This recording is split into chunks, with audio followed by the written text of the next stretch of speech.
দেখেন, আমি এটা অনেকবার বলেছি যে একজন যিনি শুধু পেটের দায় যে কোনো মতে নিজে খেতে পারছেন না অথবা বাচ্চাটাকে খাওয়াতে পারছেন না, এই জন্য নিজের শরীরটাকে অন্যের কাছে বিক্রি করে দিচ্ছেন, এই লজ্জা আমার থাকা উচিত যে আমার দেশে একজন নারী শুধু পেটের দায় সন্তানকে খাওয়ানোর জন্য শরীরটা বিক্রি করছেন, আর আমি তার বেশ্যা ডাকি। আবার আমাদের তো মরে যাওয়া উচিত লজ্জায়।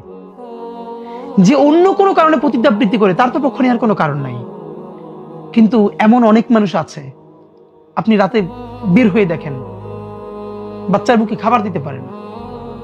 আপনি খেয়াল করেন, আমার চোখে আপনার চোখে যিনি একজন বেশ্যা, এই মানুষটা যখন এই টাকায় বাচ্চার জন্য একটা খাবার কিনে নিয়ে যাচ্ছে, সেই বাচ্চার চোখে উনি এই দুনিয়ার সব থেকে সম্মানিত জননী। একজন নারীকে দুটো চোখে, একজন তার কাছে জননী আর আমার চোখে বেশ্যা।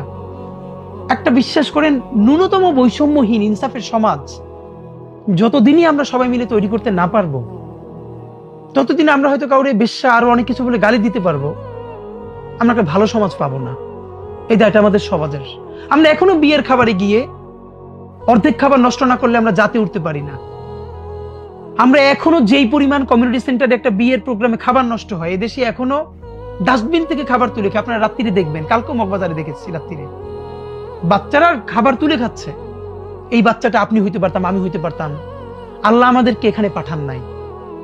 তাহলে যে এখনো ডাস্টবিন থেকে খাবার তুলে খাচ্ছে, সেই দেশে আমি ফুটানি করে, আমি বিয়েতে খাবার নষ্ট করি, আমার অফিসে খাবার নষ্ট করি, প্রতিদিন ফ্রিজ থেকে এত খাবার ফেলে দেই, আল্লাহ জিজ্ঞেস করলে আপনি আমি জবাব দেবো কি ভাই?